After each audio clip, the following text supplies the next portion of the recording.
The structures of past tenses continued. In a previous video, we treated the structure of the past simple tense, also known as the simple past tense, as well as the structure of the past continuous tense. In this video, we are now going to treat the structure of the past perfect tense and also the structure of the past perfect continuous tense.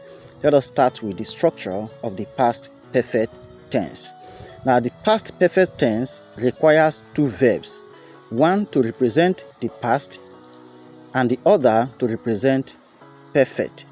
Now, take note, whenever you are talking about perfect, a past participle verb is required. The perfect tense is formed by a combination of an anomalous verb and a past participle verb.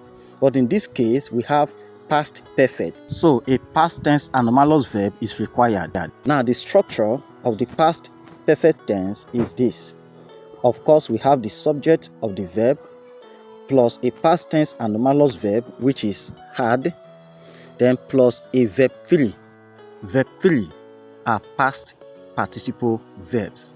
So here, had, which is a past tense anomalous, represent past, and a verb 3, a past participle verb, represent perfect. So let us take some examples. 1. He had written a letter. Here we have the subject as he, and then had, a past tense anomalous, represent past, and of course written, a verb 3, and the past participle form of write, represent perfect. The combination of these two represents past perfect tense. Let's look at example 2, where the subject is plural. They had written a letter. Note that even when the subject is plural, we still have had and a verb 3 that combine to form the past perfect tense. Next, let's look at the structure of the past perfect continuous tense. The past perfect continuous tense requires 3 verbs.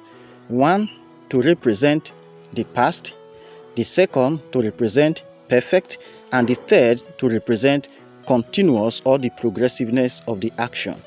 And remember, as explained earlier, it is only a past participle verb that represents perfect, and a past tense anomalous represents past, and a verb 4 to represent continuous. Now, the structure of the past perfect continuous tense is this.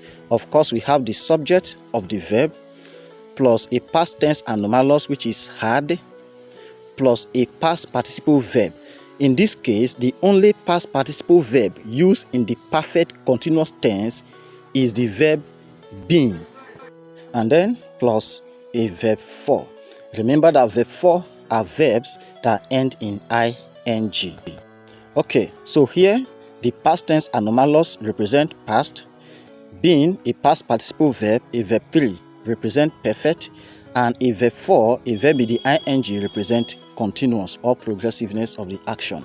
Let's take some examples. Example 1, we have he had been writing a letter. Here, had represent past, been represent perfect, and writing represent continuous. The 3 verbs combined stands for the past perfect continuous tense. Example 2, here the subject is plural, so that we have they had been writing a letter. Here, even though the subject is plural, the combination of the verbs remain the same. So, take this as exercise.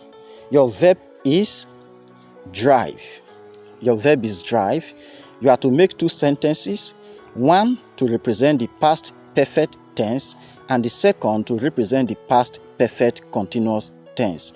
Put your answer in the comment section. Thank you very much for watching.